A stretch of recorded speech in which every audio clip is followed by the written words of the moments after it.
Nunca pensé que a los 22 años, en mi propia noche de bodas, iba a tener que elegir entre morir o saltar por una ventana. Lo más extraño de todo es que ese salto, que pensé que sería mi final, terminó salvándome la vida y dándome el destino que tengo hoy. Antes de seguir con mi relato, dime en los comentarios desde dónde estás escuchando mi historia.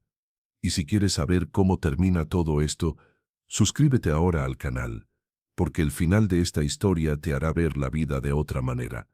Me llamo Julián Ramírez. Hoy tengo 78 años, y cuando me miro al espejo veo un hombre marcado por el tiempo, con las manos callosas de tanto trabajo, el rostro curtido por el sol de tantos amaneceres, pero también veo a alguien que sobrevivió. Alguien que tuvo la valentía de saltar cuando todo parecía perdido. Estoy sentado aquí en el portal de mi casa, viendo cómo el sol se esconde detrás de las montañas, igual que lo hacía cuando yo era niño allá en San Miguel del Valle, un pueblito perdido en el estado de Guanajuato.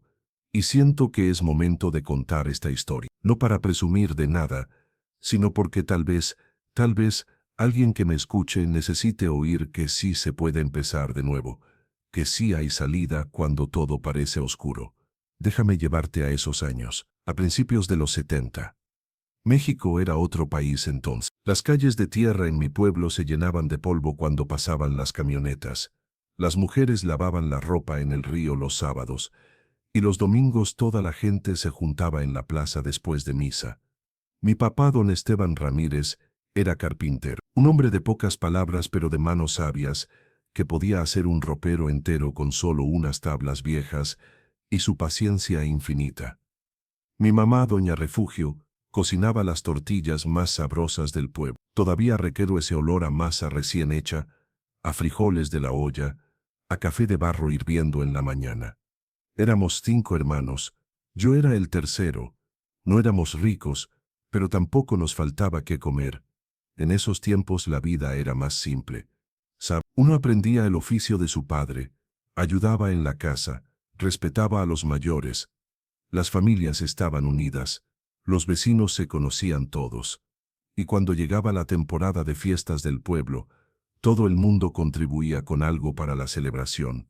Así crecí yo, entre el olor a madera recién cortada del taller de mi padre, entre las risas de mis hermanos, entre las historias que mi abuela nos contaba en las noches, cuando nos sentábamos todos alrededor del fogón y ella nos hablaba de la revolución.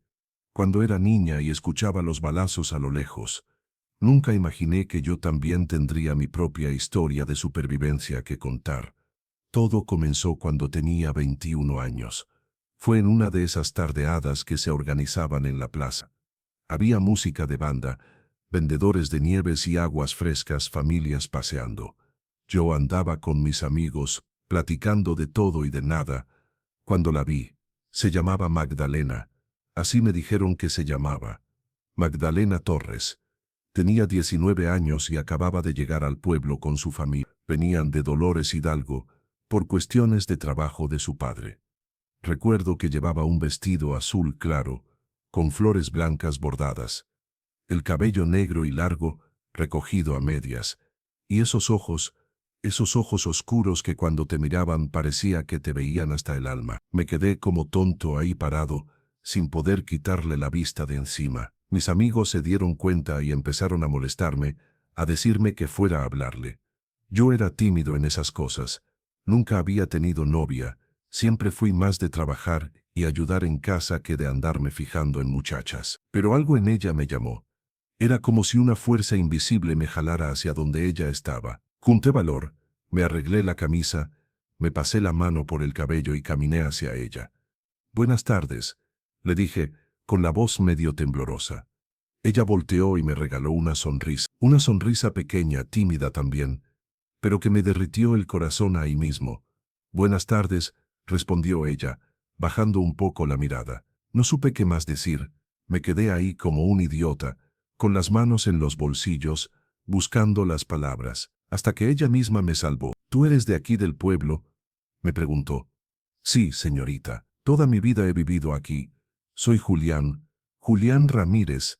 Yo soy Magdalena, mucho gusto». Y así empezó todo. Empezamos a platicar cada vez que la veía en la plaza. Sus papás eran gente seria, de esas familias tradicionales donde todo tenía que hacerse con respeto y con permiso, así que no fue fácil acercarme a ella. Primero tuve que ganarme la confianza de su familia, saludar a su padre cada vez que lo veía, quitarme el sombrero, bajar la mirada en señal de respeto, ayudar a su mamá cuando la veía cargando bultos del mercado. Poco a poco fui ganándome un lugar, y Magdalena era dulce, hablaba bajito, se reía de mis chistes tontos, me escuchaba cuando le contaba de mi trabajo ayudando a mi papá en la carpintería. Parecía que nos llevábamos bien, muy bien de hecho. Pasaron los meses. Yo ya tenía 22 años cuando finalmente me armé de valor y fui a hablar con el papá de Magdalena. Don Heriberto se llamaba. Un hombre alto, de bigote grueso, mirada seria. Me puse mi mejor ropa, me peiné con gomina, y con las piernas temblando toqué la puerta de su casa. Don Heriberto,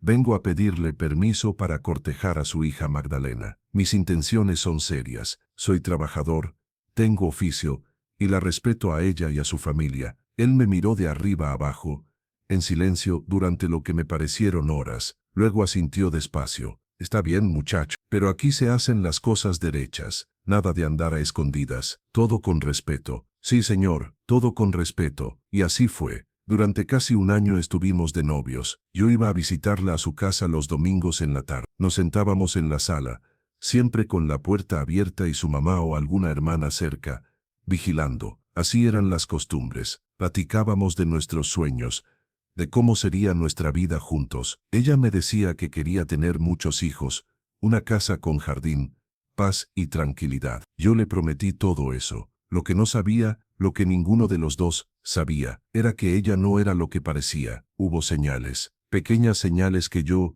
en mi inocencia, en mi enamoramiento ciego, no quise ver, o tal vez no supe interpretarla. Recuerdo una tarde en que estábamos sentados en el portal de su casa. Yo le estaba contando algo gracioso que había pasado en el taller, algo que me había dicho uno de los ayudantes de mi padre. Ella se estaba riendo cuando pasó un muchacho del pueblo por la calle, un tipo que yo conocía de toda la vida. Ramiro se llamaba. Él nos saludó con la mano, de lejos, y siguió caminando. Magdalena dejó de reír de inmediato. Su rostro cambió, se puso seria, con los ojos entrecerrados. ¿Quién es ese?, preguntó, con un tono que no le había escuchado antes. Ramiro, es un cuate del pueblo, lo conozco desde niños. ¿Y por qué te saludó así? Pues, porque somos conocidos. Es normal saludarse. No, ella no dijo nada más, pero se quedó callada el resto de la tarde. Yo intenté seguir platicando, pero ya no era lo mismo. Había una tensión en el aire que no entendía. Otra vez, estábamos en la plaza y una prima mía se me acercó a saludarme. Me dio un beso en la mejilla como siempre hacía, y se puso a platicar conmigo de cosas de la familia. Magdalena estaba a mi lado, pero no participaba en la conversación. Cuando mi prima se fue, Magdalena me jaló del brazo. Fuerte. ¿Quién era esa? Mi prima Leticia. Ya te la había presentado antes. No me acuerdo. ¿Y por qué te besó? Es mi prima, Magdalena. Así nos saludamos en mi familia.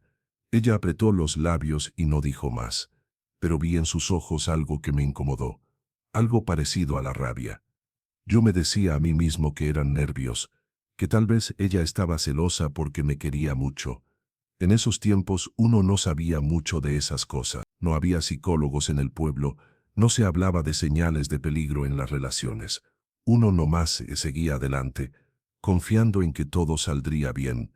Pero hubo otra ocasión, una que sí me asustó un poco. Estábamos en su casa, platicando como siempre, cuando yo le conté que mi mamá me había pedido que fuera al pueblo de al lado a entregar unos muebles que mi papá había hecho. Era un encargo importante y yo iba a ir con mi hermano. ¿Cuánto tiempo vas a estar fuera?, preguntó ella. Pues un día, máximo 2. No es muy lejos. No quiero que vayas. Me quedé callado, sorprendido. ¿Por qué no? ¿Por qué no? Aquí hay mucho trabajo que hacer. No necesitas ir. Pero es el trabajo de mi familia, Magdalena. No puedo decirle que no a mi papá. Ella se levantó del asiento, con los puños apretados. Si de verdad me quisieras, no te irías. Encontrarías la manera de quedarte. Yo no sabía qué decir. Me sentí confundido. Hasta mi mamá, cuando le conté, Me dijo que era raro que Magdalena reaccionara así, pero yo estaba enamorado, o al menos eso creía. Pensaba que era amor lo que sentía. Y cuando uno está enamorado, justifica todo. Le busca explicación a todo. Es que ella me quiere mucho, les decía yo a mis papás. Por eso se pone así. Mi mamá me miraba con preocupación, pero no decía nada. En esos tiempos, los jóvenes no escuchábamos tanto a los viejos. Pensábamos que ellos no entendían lo que era el amor de verdad. Qué equivocado estaba. Cuando le pedí matrimonio, fue en la iglesia del pueblo. Después de misa, me arrodillé frente a ella, con un anillo sencillo que había comprado con mis ahorros, y le dije, «Magdalena, ¿te quieres casar conmigo?» Ella dijo que sí. Lloró de emoción, me abrazó, me besó, y yo me sentí el hombre más feliz del mundo. Nuestras familias empezaron los preparativos. La boda se haría en 3 meses. Mi mamá cosió el vestido de novia de Magdalena, con encaje que ella misma había guardado durante años para cuando alguno de sus hijos se casara.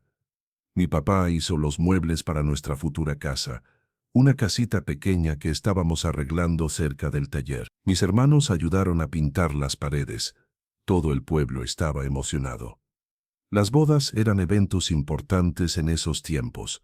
Todo el mundo se involucraba. Recuerdo las noches antes de la boda.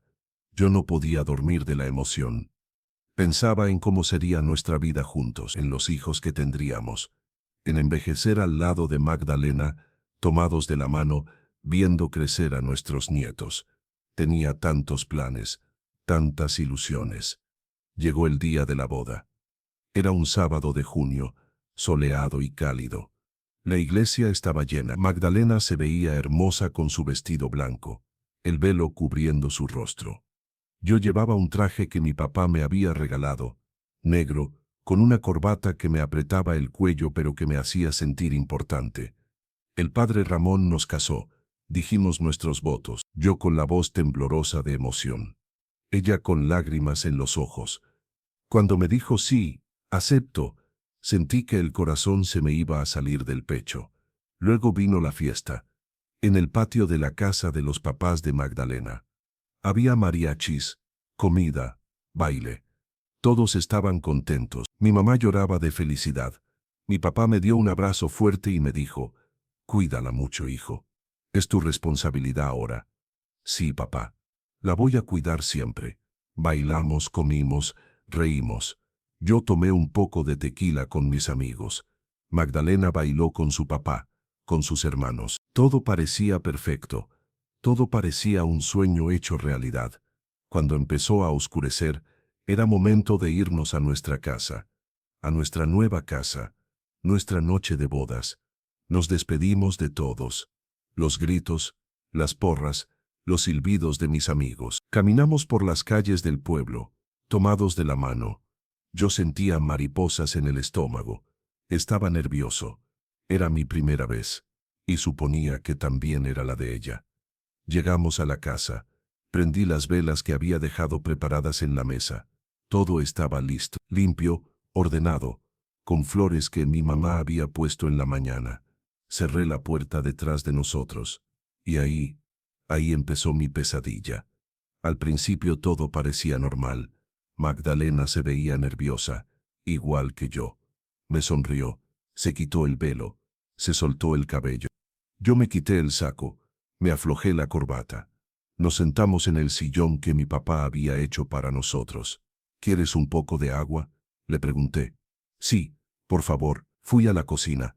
Serví 2 vasos de agua fresca. Cuando regresé, ella seguía sentada, mirando hacia la ventana. Aquí está, le dije, ofreciéndole el vaso. Ella lo tomó, bebió un poco, y luego me miró fijamente. Julián, hay algo que necesito que entiendas desde ahora. ¿Qué cosa?, pregunté, sin entender. Ahora que estamos casados, yo soy tu esposa. Eso significa que tú me perteneces completamente. Me reí un poco, nervioso, pensando que era una broma. Pues sí, estamos casados. Eso significa que estamos juntos para siempre. Pero ella no se rió. Su rostro estaba serio, demasiado serio. No, Julián, no me entiendes. Tú eres mío. No puedes ver a otras mujeres, no puedes hablar con otras mujeres, no puedes ni siquiera pensar en otras mujeres. ¿Me entiendes? Empecé a sentir un nudo en el estómago. Magdalena, yo jamás te sería infiel. Te amo, pero no puedo dejar de hablar con la gente. Vivo en un pueblo, trabajo, tengo familia, amigos. Ella se levantó de golpe,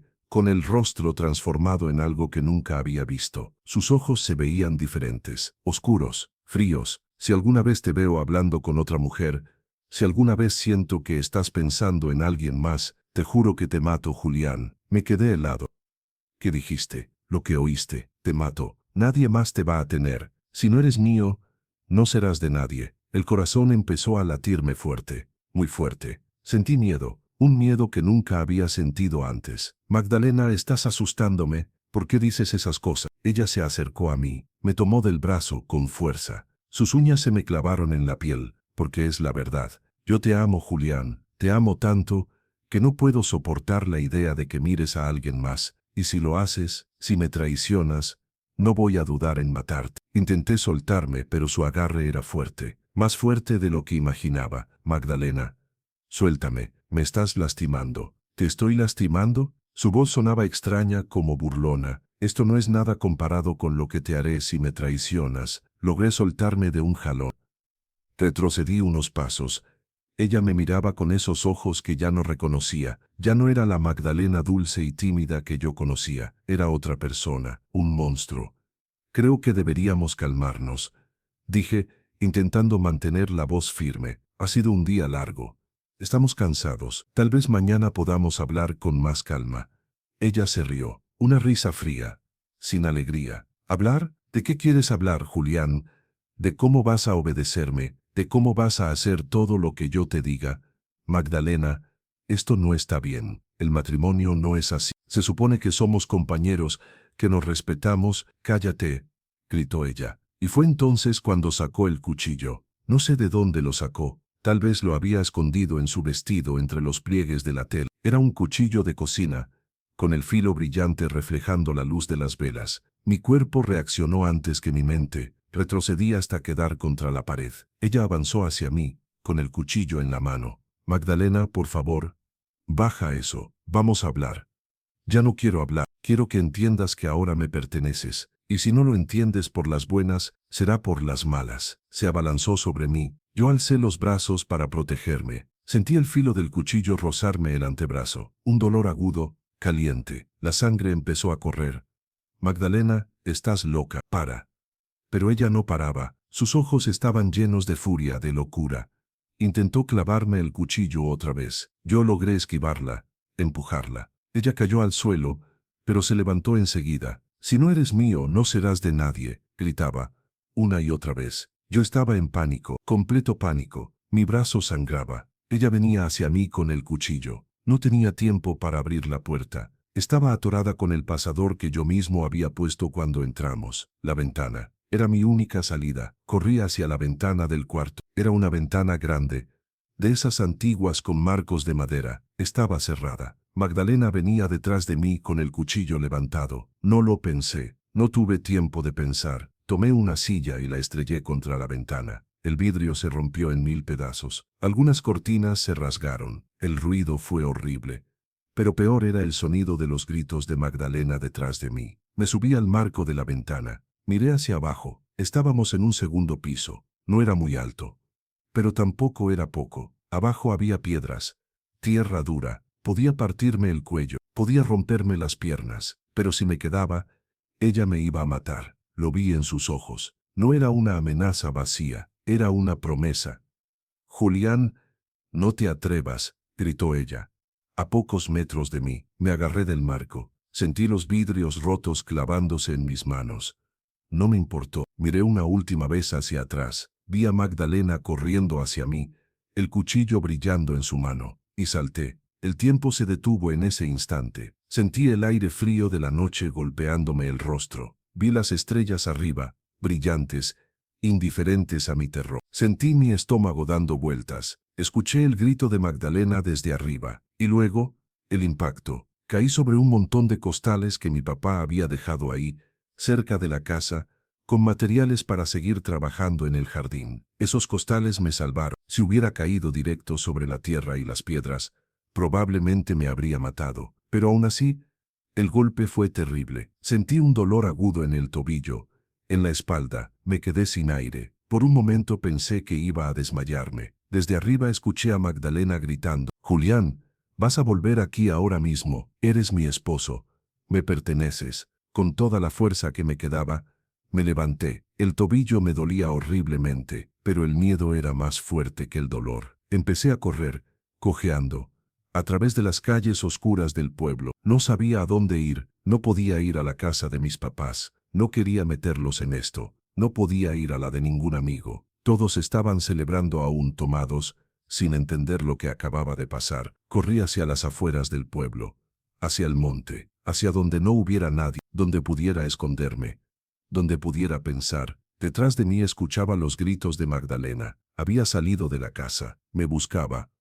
«Julián, no puedes escapar de mí, te voy a encontrar». Corrí más rápido, aunque cada paso era una agonía. Mi brazo seguía sangrando. Mis manos estaban cortadas por los vidrios, mi tobillo estaba hinchándose, pero no podía parar. Si paraba, ella me encontraría, y si me encontraba, no quería pensar en eso. Llegué a una zona con árboles, con matorrales. Me metí entre las sombras, me escondí detrás de unas rocas grandes. Me quedé ahí agachado, intentando no hacer ruido, intentando controlar mi respiración que salía en jadeos desesperados. Escuché sus pasos, escuché su voz llamándome, más cerca, cada vez más cerca. «Julián, sé que estás aquí, sal, hablemos, te prometo que no te voy a hacer daño, solo quiero que regreses. Somos esposos, tenemos que estar juntos». Su voz sonaba dulce ahora, como la Magdalena que yo conocía, pero yo sabía la verdad, sabía lo que ella era capaz de hacer. Me quedé en silencio, inmóvil, rogando que no me encontrara. Los minutos pasaron, sus pasos se alejaron, su voz se fue apagando en la distancia. Cuando ya no la escuché más, me atreví a respirar. Me desplomé contra la roca temblando, de frío, de miedo, de dolor, de shock. ¿Qué había pasado? ¿Cómo había llegado a esto? Hace unas horas estaba bailando en mi boda. Hace unas horas era el hombre más feliz del mundo, y ahora estaba aquí, escondido como un animal sangrando, asustado sin saber qué hacer. Me quedé ahí toda la noche. No me moví, no me atreví. Cada ruido me hacía saltar, cada sombra me parecía ella, viniendo a buscarme. Cuando empezó a amanecer, cuando los primeros rayos de sol iluminaron el cielo, decidí moverme. Tenía que buscar ayuda, tenía que contarle a alguien lo que había pasado. Pero, ¿quién me iba a creer? Éramos recién casados, había sido mi noche de boda. Si yo llegaba diciendo que mi esposa me había atacado con un cuchillo, que había intentado matarme, que había saltado por una ventana para escapar,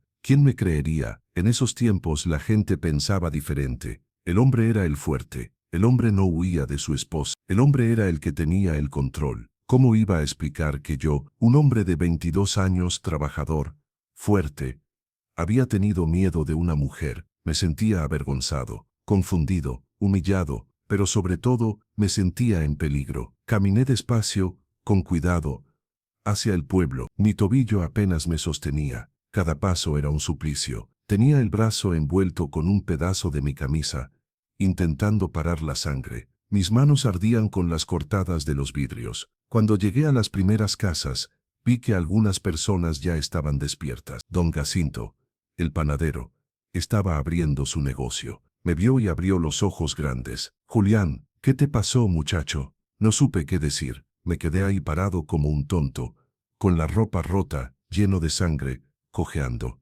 «Yo tuve un accidente, pero si te acabas de casar, ¿dónde está Magdalena? ¿Ella está bien? Ella está en la casa. Yo necesito ayuda». Don Jacinto me hizo pasar a su panadería. Me sentó en una silla, me trajo agua, llamó a su esposa para que me curara las heridas, pero yo no podía hablar, no podía decir la verdad. La verdad era demasiado horrible, demasiado vergonzosa. Me quedé ahí, mudo, mientras doña Carmen me limpiaba as cortadas, me vendaba el brazo, me ponía algo frío en el tobillo hinchado. «Muchacho, tienes que ir con el doctor», me decía ella. «Estas heridas necesitan atención médica». Sí, voy a ir. Pero no fui, no podía. Si iba con el doctor, me preguntaría cómo me había lastimado. Y yo tendría que mentir. o tendría que decir la verdad. Y ambas opciones me aterraban. Pasaron las horas. Don Jacinto me dejó quedarme en la parte de atrás de su panadería, en un cuartito donde guardaba las harinas y las herramientas. Me dio pan, café. Me trató con amabilidad, aunque veía en sus ojos las preguntas que no se atrevía a hacer. En la tarde escuché movimiento afuera. Voces, gente caminando. Me asomé por una rendija de la puerta y vi a un grupo de personas, entre ellas a Magdalena, a sus papás, a mis papás. Estaban buscándome. Julián, hijo, ¿dónde estás? Escuchaba la voz angustiada de mi mamá. Magdalena lloraba, abrazada a su mamá. Se veía destrozada, desesperada. No sé qué pasó. Discutimos. Él se enojó, rompió la ventana y se fue. No he sabido nada de él. Estoy muy preocupada. Y si le pasó algo, su actuación era perfecta. Sonaba como una esposa preocupada, como una víctima. Y yo era el villano. El esposo que había abandonado a su mujer en la noche de bodas. Sentí una impotencia terrible, una rabia que me quemaba por dentro. ¿Cómo era posible que ella estuviera mintiendo así? ¿Cómo era posible que la gente le creyera? Pero claro que le creían. Ella era la mujer, la esposa abandonada, la víctima, y yo era el hombre, el que se había ido, el cobarde. Don Jacinto entró al cuartito donde yo estaba escondido. Julián, tu familia te está buscando, están muy preocupados. ¿Qué quieres que les diga? Lo miré a los ojos, vi en él a un hombre bueno, alguien que tal vez podría entenderme. Don Jacinto, ¿usted me cree si le digo que mi vida está en peligro? Él frunció el ceño. ¿De qué hablas, muchacho? Magdalena, ella no es quien todos creen. Anoche intentó matarme. Por eso salté de la ventana. Por eso estoy así. Don Jacinto se quedó callado. Me miraba con una mezcla de sorpresa y duda. Julián, eso es muy grave. ¿Estás seguro de lo que estás diciendo? Completamente seguro. Tengo las cortadas del cuchillo.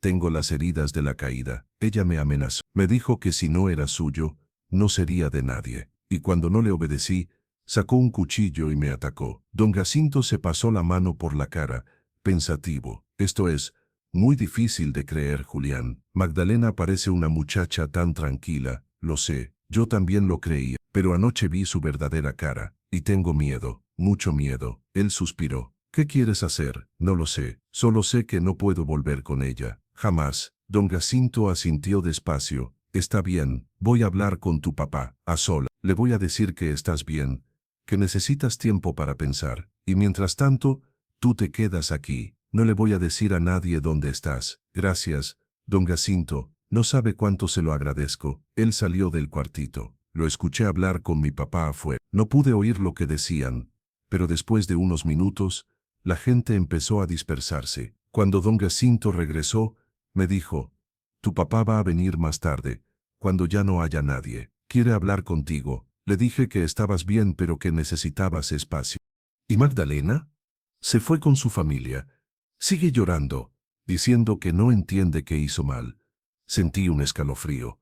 Ella era buena, muy buena actuando, y eso me hacía temer aún más lo que podría hacer. En la tarde, cuando el sol empezaba a bajar, llegó mi papá. Don Jacinto lo dejó pasar al cuartito donde yo estaba. Mi papá entró despacio, con el sombrero en la mano. Cuando me vio, se le llenaron los ojos de lágrimas. Hijo, no pude más. Me derrumbé. Lloré como no había llorado desde que era niño. Mi papá me abrazó, fuerte sin decir nada. Solo me sostuvo mientras yo lloraba contra su hombro. Cuando me calmé un poco nos sentamos en el suelo, uno frente al otro. Y le conté todo, desde el principio, desde las primeras señales que yo había ignorado, desde los celos irracionales, desde esa noche horrible cuando Magdalena había mostrado su verdadera naturaleza. Mi papá me escuchó en silencio, no me interrumpió, no me juzgó, solo escuchó. Y cuando terminé, suspiró profundo. Hijo, esto es muy serio. Lo sé, papá. Por eso tengo miedo. No sé qué hacer. Primero que nada, necesitas ver a un doctor. Esas heridas pueden infectarse. Pero si voy al doctor me va a preguntar, les vamos a decir que te caíste, que estabas trabajando y te caíste de una escalera. Nadie tiene que saber la verdad todavía. ¿Y luego qué, papá? ¿Qué voy a hacer? No puedo volver con ella. Jamás. Mi papá se quedó pensativo, mirando al suelo. Tienes razón, no puedes volver, Pero tampoco puedes quedarte escondido para siempre. Necesitamos un plan. ¿Qué plan? Necesitamos prueba. Necesitamos que alguien más vea lo que ella es. Porque si ahora vas y la acusas, sin pruebas, va a ser tu palabra contra la de ella. Y ya viste cómo actuó hoy. La gente le cree. Tenía razón. Magdalena había sido muy convincente. Llorando, fingiendo preocupación. Si yo llegaba acusándola sin pruebas, me verían como el loco, como el mal esposo.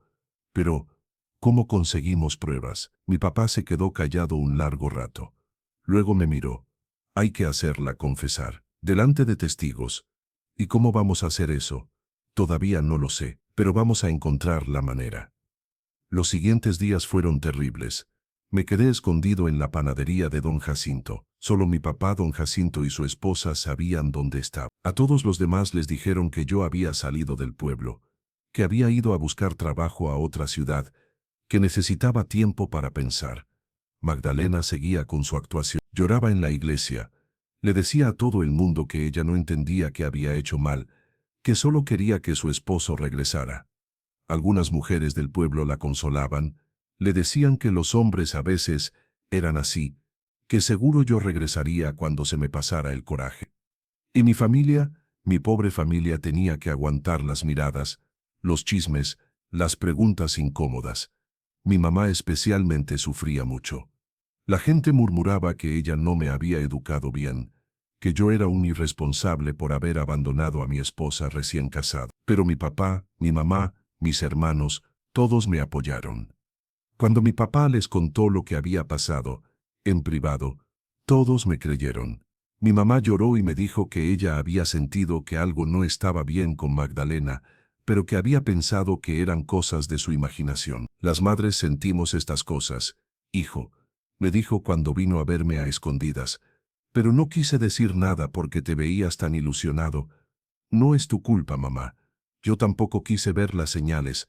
Entre todos empezamos a planear. Necesitábamos hacer que Magdalena confesara. ¿Pero cómo? Fue mi hermano Ramón quien tuvo la idea. ¿Y si mandamos a alguien a hablar con ella? Alguien que ella no conozca bien. Alguien que finja ser un amigo de Julián. ¿Para qué? Pregunté. Para que le saque información. Para que la haga hablar. La gente cuando está enojada o frustrada dice cosas que no debería decir. Mi papá asintió.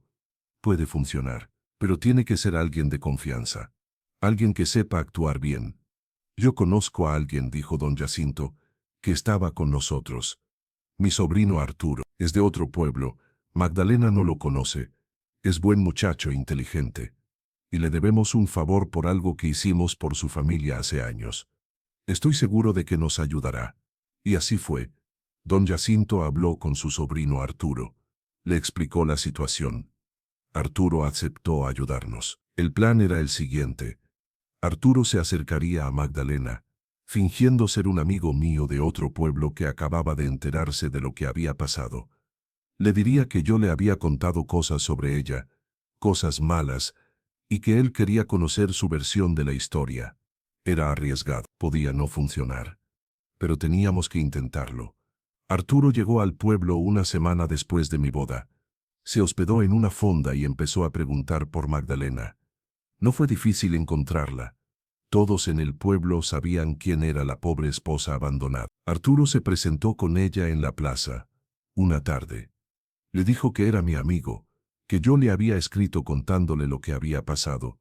Magdalena, como nos contó Arturo después, se puso muy atenta cuando escuchó mi nombre. ¿Julián te mandó?, preguntó ella. ¿Dónde está? ¿Está bien? Está en otro pueblo, mintió Arturo. Me dijo que las cosas entre ustedes no salieron bien, que tuvieron problemas. Los ojos de Magdalena se oscurecieron. ¿Qué te dijo exactamente? Me dijo que tú te pusiste agresivo, que le reclamaste cosas sin sentido. Pero la verdad, Magdalena, yo conozco a Julián y sé que a veces exagera. Por eso quería escuchar tu versión. Magdalena apretó los puños. Arturo vio cómo su rostro cambiaba, cómo la dulzura se transformaba en algo más oscuro. Él no exageró nada. Yo fui clara con él. Le dije que ahora que estábamos casados, él me pertenecía. ¿Y sabes qué hizo? Se asustó, como un cobarde. No entendió que cuando uno ama de verdad, no comparte, no tolera que su pareja ni siquiera mire a alguien más. Pero eso es normal en un matrimonio, ¿no? Insistió Arturo, fingiendo estar de acuerdo con ella. Y claro que es normal. Magdalena casi gritó.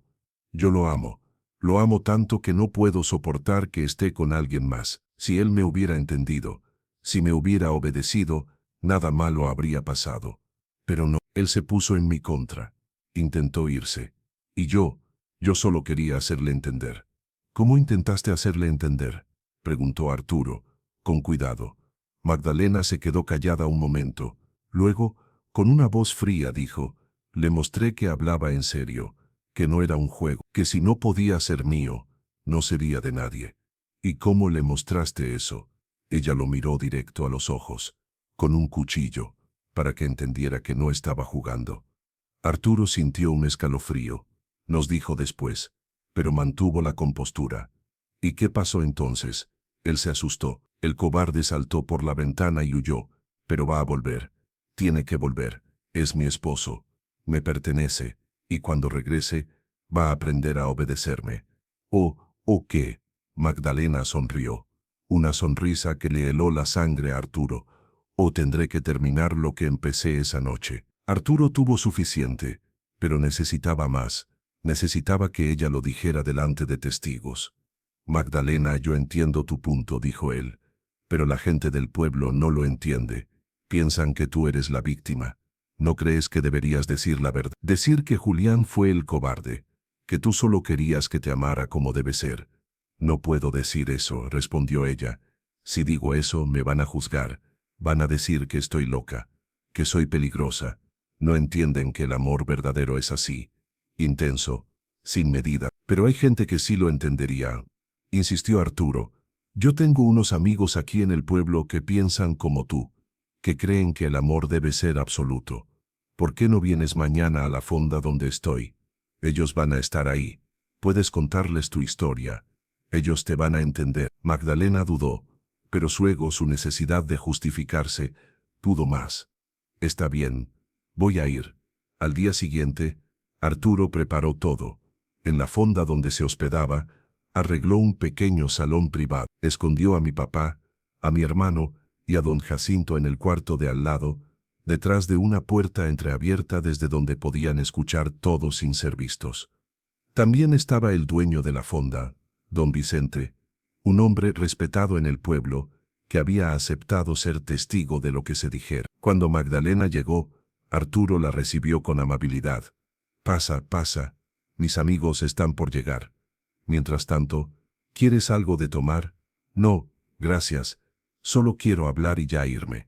No me gusta estar mucho tiempo fuera de casa. La gente murmura. Lo entiendo. Bueno, mientras llegan, cuéntame más. ¿De verdad amas tanto a Julián? Lo amo más que a mi vida, dijo ella, sentándose. Por eso no puedo dejarlo ir. Él es mío. Desde el momento en que lo vi, supe que tenía que ser mío y de nadie más. ¿Y qué haría si él nunca regresara? El rostro de Magdalena se ensombreció. Entonces tendría que ir a buscarlo. Y cuando lo encuentre, si él sigue resistiéndose, tendré que hacer lo que tenga que hacer. ¿Matarlo? Ella lo miró sin pestañear. Si es necesario, si no puedo tenerlo, nadie lo tendrá. Ya te lo dije. Pero eso es un crimen, Magdalena. Te meterían a la cárcel. Ella se encogió de hombros. Prefiero estar en la cárcel sabiendo que él no está con nadie más, a estar libre sabiendo que está con otra. Arturo se quedó sin palabra. Pero en ese momento entraron don Vicente y, para sorpresa de Magdalena, también el delegado del pueblo, don Eusebio, a quien Arturo había invitado como testigo. ¿Qué es esto?, preguntó Magdalena, poniéndose de pie alarmada. Magdalena Torres, dijo don Eusebio con voz grave, acabamos de escuchar tu confesión. Admitiste haber atacado a tu esposo con un cuchillo. Admitiste que planeas matarlo si no obedece tus demandas. Eso es intento de homicidio y amenaza. Magdalena palideció. Luego su cara se transformó en furia. Ustedes no entienden nada. Yo lo amo. Solo quiero que sea mío. El amor no justifica la violencia, dijo don Vicente. Lo que hiciste está mal, muchacha. No está mal, él es mi esposo, me pertenece. En ese momento salieron mi papá y mi hermano del cuarto contiguo. Ya basta, Magdalena, dijo mi papá. Escuchamos todo, y ahora todo el pueblo va a saber la verdad. Magdalena se quedó helada al verlo. Luego, en un ataque de rabia, se abalanzó hacia mi papá gritando, queriendo golpearlo. Arturo y mi hermano tuvieron que sujetarla. Esto es trampa, me tendieron una trampa, gritaba ella, fuera de sí. Fuiste tú quien confesó, dijo don Eusebio. Nadie te obligó, ahora tendrás que enfrentar las consecuencias. Don Eusebio mandó llamar al policía del pueblo, don Arnulfo. Cuando llegó y se enteró de lo que había pasado, arrestó a Magdalena. Ella gritaba, lloraba, amenazaba. Decía que yo había provocado todo, que yo era el culpable, que ella solo me amaba demasiado. La llevaron a la pequeña celda que había en la delegación del pueblo. Desde ahí esperaría a que vinieran las autoridades de la ciudad para determinar qué se haría con ella. Cuando supe que Magdalena estaba arrestada, sentí un alivio enorme, pero también sentí tristeza. Tristeza por todo lo que pudo haber sido y no fue. Tristeza por haber estado tan ciego. Tristeza por la vida que había imaginado y que se había destruido en una sola noche. Salí de mi escondite, enfrenté al pueblo. Algunos me miraban con lástima, otros con curiosidad, otros con vergüenza, porque habían juzgado sin saber la verdad. Los papás de Magdalena vinieron a verme. Estaban destrozados. Don Heriberto tenía lágrimas en los ojos. Julián, no sabíamos, no teníamos idea de que ella era así. Desde niña fue diferente, pero pensamos que con el matrimonio, con el amor, cambiaría. ¿Ella ya había hecho algo así antes?, pregunté. Su mamá, doña Esperanza, asintió con la cabeza gacha. Cuando era adolescente tuvo un novio, un muchacho del pueblo donde vivíamos antes. Un día él quiso terminar con ella porque se iba a estudiar a otra ciudad. Magdalena, ella lo atacó. Le rompió una botella en la cabeza. El muchacho tuvo que ir al hospital. Nosotros arreglamos todo, pagamos los gastos y nos mudamos aquí para que nadie supiera. Pensamos que había sido un arranque de juventud, que ella maduraría. Le dijimos que tenía que controlarse, y ella prometió que sí, que nunca más volvería a pasar. Pero razó, dije yo, sintiendo un nudo en la garganta. Conmigo pasó, lo sentimos tanto, Julián. Si hubiéramos sabido que ella seguía siendo peligrosa, nunca habríamos permitido que se casaran. No supe qué decir. Entendía que ellos también eran víctimas de alguna manera. Eran los padres de un monstruo, y probablemente habían pasado años intentando negarlo, intentando creer que su hija podía ser normal. ¿Qué va a pasar con ella?, pregunté. Las autoridades dijeron que la van a llevar a un hospital psiquiátrico en la ciudad. Dijeron que necesita ayuda, que tiene una enfermedad mental. Asentí. Era lo mejor. No quería que la metieran a la cárcel como a una criminal común, porque aunque lo que hizo fue terrible, entendía que había algo mal en su cabeza, algo que ella no podía controlar. Nosotros vamos a regresar a Dolores Hidalgo, continuó don Heriberto. No podemos quedarnos aquí después de esto. Entenderíamos si quieres divorciarte de ella. Tienes todo el derecho. Sí, dije sin dudar. Voy a empezar los trámites. Los siguientes meses fueron difíciles. El proceso de divorcio no fue rápido. En esos tiempos el divorcio era algo complicado, especialmente porque estábamos recién casados. Pero con las pruebas de lo que había pasado, con los testimonios de los testigos, con el diagnóstico médico de Magdalena, que confirmaba que tenía un trastorno mental grave, finalmente lo logramos. Magdalena fue internada en un hospital psiquiátrico en Guanajuato capital. Según me dijeron después, con tratamiento mejoró un poco. Nunca se curó del todo, pero al menos ya no era un peligro para otros. Años después supe que había fallecido ahí mismo, en el hospital. Nunca salió, nunca tuvo la oportunidad de vivir una vida normal. A veces pienso en ella, no con rencor, sino con tristeza. Ella también fue víctima de su propia mente enferma, pero yo tuve que seguir adelante. Después del divorcio, me quedé en el pueblo. Algunos pensaban que me iría, que querría empezar de nuevo en otro lugar donde nadie me conocía. Pero yo amaba mi pueblo, era mi hogar, y no iba a dejar que lo que pasó me quitara mi hogar. Seguí trabajando con mi papá en la carpintería. Me concentré en el trabajo, en aprender más, en mejorar mi oficio. El trabajo era mi refugio. Cuando estaba lijando una tabla, cuando estaba midiendo y cortando, cuando estaba ensamblando un mueble, mi mente se tranquilizaba. No pensaba en lo que había pasado. Solo pensaba en crear algo bueno con mis manos. Pasaron 2 años. 2 años en los que me dediqué solo a trabajar,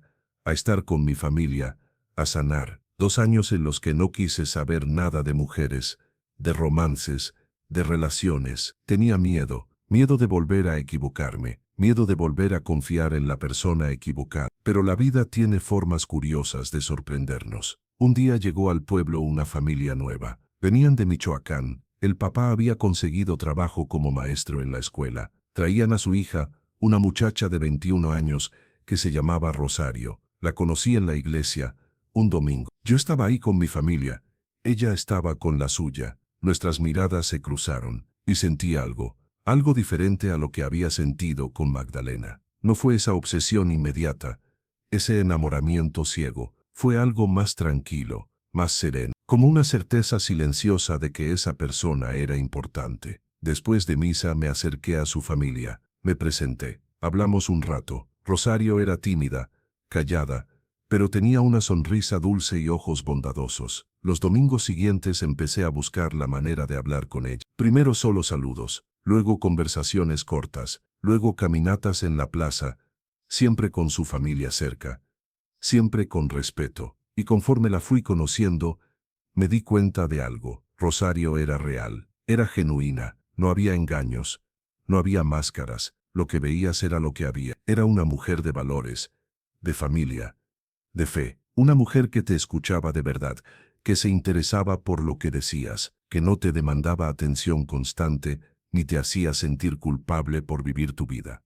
Le conté lo que me había pasado con Magdalena. Tenía que saberlo. No quería empezar una relación con secretos. Rosario me escuchó sin interrumpir. Cuando terminé, me tomó de la mano y me dijo: Julián, todos tenemos un pasado. Lo que me importa no es lo que pasó antes, sino quién eres ahora. Y la persona que veo es un hombre bueno, trabajador, valiente. Un hombre que sobrevivió a algo terrible y que sigue adelante. Sus palabras me sanaron de una manera que no puedo explicar. Me hicieron sentir que sí valía la pena intentarlo de nuevo, que sí podía volver a confiar. Rosario y yo nos casamos un año después. Esta vez fue diferente. Esta vez no hubo miedo, no hubo señales de peligro, no hubo nada más que amor verdadero, sano, equilibrado. Nuestra boda fue sencilla, no hubo gran fiesta, solo nuestras familias y amigos cercanos, pero fue perfecta, porque estaba basada en algo real. Esa noche, cuando llegamos a nuestra casa,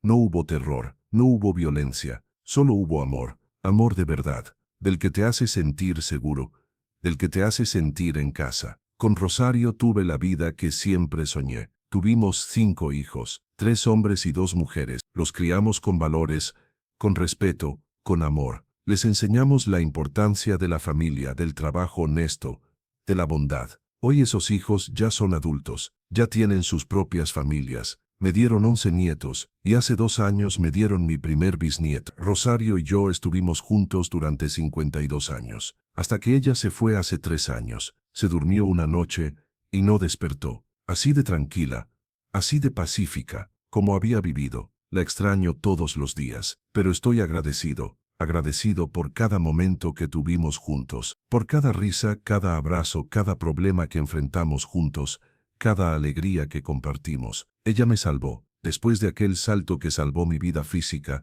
fue Rosario quien salvó mi alma, quien me enseñó que el amor verdadero existe, que no todo el mundo es como Magdalena, que sí se puede confiar de nuevo. Hoy a mis 78 años, cuando miro atrás, veo una vida plena, no perfecta porque ninguna vida lo es, pero plena. Veo a ese muchacho de 22 años saltando por una ventana, aterrorizado, sangrando, sin saber si viviría para ver el amanecer. Y veo a ese mismo muchacho, años después, convertido en esposo, en padre, en abuelo, en bisabuelo, rodeado de amor, rodeado de familia. ¿Valió la pena ese salto? Cada segundo de él, porque ese salto me dio la oportunidad de vivir, de encontrar el amor verdadero, de construir una familia, de dejar un legado de bien en este mundo. Si no hubiera saltado, si me hubiera quedado ahí paralizado por el miedo, Magdalena me habría matado. Estoy seguro, y todo lo que vino después nunca habría existido. Ahora déjame decirte algo a ti que me escuchas hoy, algo que aprendí en todos estos años. Primero, las señales siempre están ahí, Cuando alguien es peligroso, cuando alguien no es quien dice ser, las señales siempre aparecen, pero tenemos que estar dispuestos a verlas. No podemos dejarnos cegar por la ilusión, por el enamoramiento, por lo que queremos creer. Los celos excesivos no son amor, el control no es amor, las amenazas no son amor, el amor verdadero te da libertad, no te encierra. El amor verdadero te hace sentir seguro, no aterrorizado. Segundo, no importa qué tan oscura parezca la situación, siempre hay una salida, siempre. Cuando yo estaba en ese cuarto con Magdalena viniendo hacia mí con un cuchillo, pensé que había llegado mi final, pero había una ventana, había una salida. Y aunque daba miedo, aunque podía lastimarme, era mejor que quedarme ahí esperando la muerte. En la vida es igual. Cuando estás en una situación de peligro, de abuso, de violencia, siempre hay una salida. Puede dar miedo tomarla. Puede parecer que vas a caer y romperte en pedazos. Pero es mejor saltar que quedarte esperando a que la situación te destruya. Tercero, nunca es tarde para empezar de nuevo. Yo pensé que mi vida se había acabado después de lo que pasó con Magdalena. Pensé que nunca podría volver a confiar, a amar, a ser feliz. Pero estaba equivocado. Encontré a Rosario. Construí una familia hermosa. Viví una vida plena. El pasado no define tu futuro a menos que tú se lo permitas. Puedes sanar, puedes reconstruir, puedes volver a ser feliz. Cuarto, pide ayuda. Yo no habría sobrevivido si no hubiera tenido a mi familia, a don Jacinto, a todos los que me apoyaron. Si estás pasando por algo difícil, no lo enfrentes solo. Hay gente que te quiere, hay gente que te puede ayudar. No tengas vergüenza de pedir ayuda, no tengas miedo de contar tu verdad. Quinto, la vida es preciosa. Cada día que amaneces es un regalo. No lo desperdicies quedándote en situaciones que te destruyen. No lo desperdicies con personas que te hacen daño. Mereces ser feliz. Mereces estar seguro. Mereces amor de verdad. Sé que mi historia puede sonar extrema. Sé que tal vez estés pensando, a mí nunca me pasaría algo así, pero te sorprendería saber cuántas personas viven situaciones de violencia, de control, de abuso, y las normalizan. Piensan que es normal que su pareja les revise el celular a cada rato. Piensan que es normal que les prohíban ver a sus amigos. Piensan que es normal que les griten, que les insulten, que les amenacen. No es normal. Nada de eso es amor. El amor verdadero te respeta, te valora, te apoya en ser la mejor versión de ti mismo, te da espacio para crecer, te hace sentir en paz. Si estás en una relación donde sientes miedo, donde tienes que caminar sobre cáscaras de huevo para no hacer enojar a tu pareja, donde te sientes prisionero, sal de ahí, salta por esa ventana, metafórica o literalmente, pero sal. Tu vida vale más que quedarte en una situación de peligro. Yo tuve suerte, sobreviví, reconstruí mi vida, encontré la felicidad verdadera, pero no todos corren con la misma suerte. Hay personas que logran escapar a tiempo. Personas que mueren a manos de sus parejas violentas. Personas que viven años en el infierno, sin atreverse a salir. No quiero que seas una de esas personas. Si mi historia te sirve para abrir los ojos, para reconocer las señales, para darte el valor de saltar cuando sea necesario, entonces valió la pena contar. Estoy sentado aquí en mi portal viendo el atardecer, como lo hago todos los días. Pronto será de noche, pronto se encenderán las estrellas. Las mismas estrellas que vi aquella noche cuando salté por la ventana. Las mismas estrellas que me vieron sobrevivir, y les doy gracias. Gracias por haberme dado la oportunidad de llegar hasta aquí. Gracias por haberme permitido vivir una vida plena. Gracias por haberme puesto en el camino de Rosario. Gracias por mis hijos, mis nietos, mi bisnieto. Gracias por cada amanecer, cada atardecer, cada momento de alegría y cada momento difícil que me hizo crecer. La vida es un regalo que a veces viene envuelto en papel de tragedia, pero que dentro guarda oportunidades infinitas de redención, de amor, de esperanza. No desperdicies tu regalo, cuídalo, protégelo, y si es necesario, salta por esa ventana, porque del otro lado está la vida que mereces vivir. Gracias por escuchar mi historia, gracias por llegar hasta aquí. Si esta historia te tocó el corazón, si aprendiste algo, si te hizo reflexionar, déjame un corazón en los comentarios. Y cuéntame, ¿alguna vez tuviste que tomar una decisión difícil que cambió tu vida? Tu historia también puede inspirar a otro. Comparte este relato con alguien que lo necesite. Nunca sabes quién puede estar pasando por una situación difícil y necesita escuchar que sí hay salida. Y recuerda, siempre, siempre, siempre hay una forma de salir. No importa qué tan oscuro parezca todo, siempre hay una ventana por la que saltar. Que Dios te bendiga, que la vida te sonría y que nunca te falte el valor para saltar cuando sea necesario. Con cariño, don Julián Ramírez, 78 años, sobreviviente, esposo, padre, abuelo, bisabuelo y contador de historias que salvan vidas.